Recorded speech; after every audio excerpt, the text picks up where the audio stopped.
Let's start with Justin Forsyth, who's former Deputy Executive Director of UNICEF, served as Special Advisor to both Prime Ministers Tony Blair and Gordon Brown, currently an advisor to the Crown Prince of Iran, and joins me now. Thank you for your time this morning. Will countries look back at this as an opportunity missed? Good morning. Good morning. Well, if they don't act, they will. Millions of protesters are still on the streets. The numbers last night were still very high. Obviously, the violence by the regime, the massacres, it's not just hundreds. We're talking thousands and thousands of people that have been killed. We don't have the exact numbers, but the reports that we're getting from towns and cities across Iran and from doctors in hospitals, from morgues, show the numbers are going to be much higher. So if we don't act, more people will be killed. But the Iranian people are extraordinarily resilient. They've been waiting for this moment for decades. They're on the streets, protesting, trying to bring down this regime. We're also, and Reza Pahlavi has led this effort. He's the Crown Prince of Iran, just to remind everybody. Do go on, sir. Yeah, do go on. Yep. The Crown Prince of Iran, but also, actually, more importantly, the leader of the democratic opposition movement. Republicans, left, right, everyone supports him on the streets, not just monarchists. We've been working, or he's been working very hard to create defections in the regime. We've had tens of thousands of people in the police and army begin to break with the regime. Many of them haven't gone out on the streets. Some of them have overtly come to us to ask to join with the people. That's going to be a very important strategy in terms of breaking this regime and pushing for change. You talk about the need to act. What does that action look like in your book? Well, that we need some military action from the United States to send a warning shot across the Iranian regime, because they're massacring people. Thousands and thousands of people are being killed. We know the Americans won't put boots on the ground, and we don't want them to. This has to be an Iranian revolution. It's Iranians on the ground that are dying. Iranians are boots on the ground, but we do need some military action to knock out some of these Iranian Revolutionary Guards operations and institutions that are really leading this charge in terms of killing people and arresting them.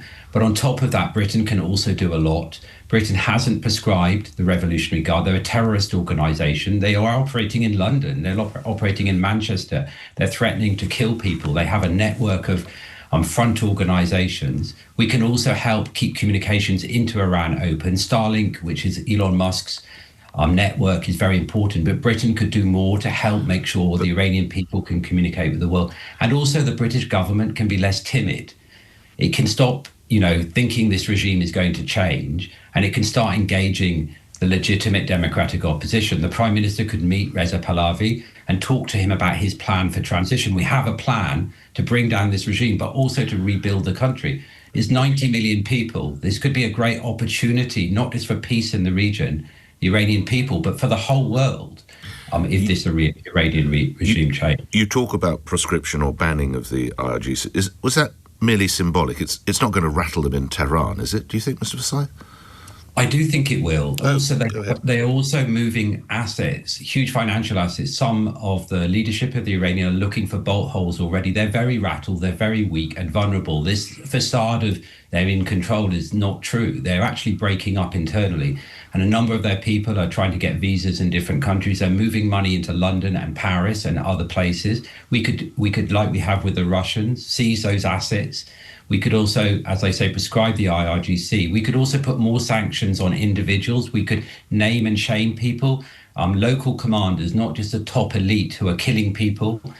There's a whole range of measures the British government could take on top of what the United States are planning to do. Lastly, a comment on this, if you would. Writing in one newspaper today, The Times, William, now Lord Hague, former Foreign Secretary, says, and I quote, "So far the Ayatollah, the IRGC and their cronies have stuck together.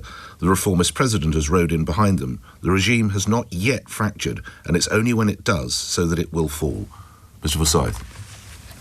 Well, that's not true. We have people within the regime have reached out to us. There are big fractures in the regime. Also, we set up a secure platform, and interestingly, in the modern age, people were able to sign up to it. Tens of thousands of army and police signed up to this. And in the last few days, we've done another push on this. Also, generals in the IRGC are even reaching out to us. The regime is fractured. If the international community comes in on side of the people of Iran, if the people of Iran get a chance to overthrow this regime, we could be seeing the beginning of the end of this regime. And we just need the support of the international community at this moment. The Iranian people are doing the hard bit, but we need some action from the international community. Enjoyed our conversation. Thank you for your time this morning. Justin Forsyth, your former Deputy Executive Director of UNICEF. You're a Special Advisor to both Prime Ministers Tony Blair and Gordon Brown, and you're serving as Advisor to the Crown Prince of Iran, Reza Pahlavi. Listening to that, Dr Efrat Sopher, who's Security Analyst and Chair of the Board of Advisors at the Ezri Centre for Iran and Gulf States Research. Can I talk to you about the level of dissent and those very brave people who are still turning out on the streets at night? Do you sense it is waning, it is building, or it is staying roughly the same? Morning to you. Good morning, Nick. Thank you so much for having me on. Well, what we're seeing in Iran is, I think they're some of the bravest people on the planet right now. They're going out in their millions to the streets and being murdered in cold blood. I think once the blackout lifts, we'll see the true devastation that the Iranian regime is wreaking upon its own people. And what we see, and what is very frightening, is, as Justin and as you said before, the regime is fractured and it's weak. And we can see what the regime does when it's fractured. We can see what it does to its own people. The reason why we should care here in the UK is that not only the IRGC has been active here, but also the Iranian Ministry of Intelligence, which we should also be talking about. They've been running rampant in the UK, and we've seen there have been over 20 plots against Brits from 20 to 25. And 20 further plots have been uncovered in 2025 alone. And so here in this country, we should be mindful of what the Islamic Republic is likely to do here on our own home turf. How likely is it that the mullahs can bludgeon and murder their way out of this crisis, in your view, Doctor?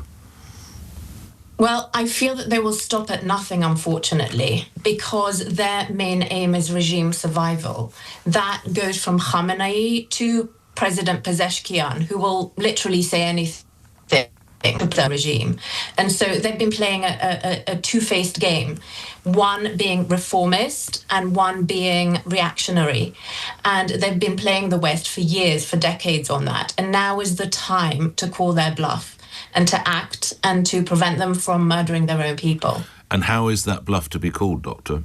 What do you want to see tangibly? Tangibly, well, I think the Iranian people deserve to run their own destiny and their own fate and have their own freedom. Iranians are educated, they're enlightened, and they do not deserve the regime that they currently have.